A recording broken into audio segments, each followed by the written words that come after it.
पुढची बातमी पाहतोय। केंद्र सरकारने गेम चेंजर ठरवलेल्या प्रधानमंत्री उज्ज्वला योजनेच्या सबसिडीत मोठी कपात केली आहे। आता लाभार्थ्यांना वर्षाला 9 ऐवजी केवळ 4च सिलेंडरवर अनुदान मिळणार आहे। आंतरराष्ट्रीय बाजारात एलपीजी महागलाय, त्यामुळे तेल कंपन्यांना प्रति सिलेंडर 700 रुपये तोटा होतोय।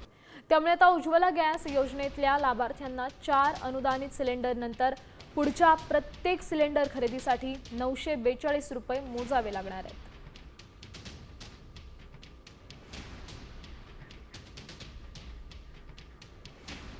तर या सगळ्याबद्दल आता लाभार्थ्यांकडूनही संताप व्यक्त केला जातोय। थेट जाऊयात सोलापुरात, तिथल्या महिलांना नेमकं या निर्णयाबद्दल काय वाटतंय पाहूयात।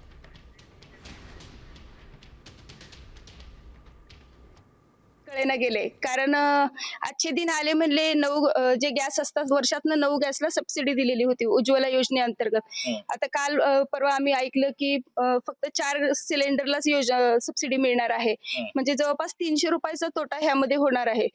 तर आणि आपण पाहतोय की 2 दिवसापूर्वी गॅसचे सुद्धा भाव वाढलेले आहेत। मग आजचे दिनच्या नावाखाली हेच आजचे दिन का, हा आम्हाला सरकारला प्रश्न विचारायचा आहे।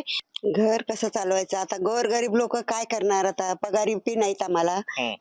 आम्ही टॉवेल शिवतो, मग आता तेवढं वाढलं म्हणल्यावर आम्ही तर काय करणार? तेच ना, गॅस सिलेंडर जास्त वाढल्यामुळं असणारे करतात काय तर करून हे करतात, पण गरिबांना काय करायचं? आणि एकावर घर असल्यानंतर त्यांनी काय करायचं? एकच मुलं कमवून घालणारा, मग आम्ही काय करणार? असं इतकं वाढवल्यानंतर सरकारला काय आम्ही मागणी, आता हे एवढं गॅस सिलेंडर वाढवा शक्यच नाही ना। वाढवायचंच नाही इतकं, खायचं काय मग उपाशी बसायचं?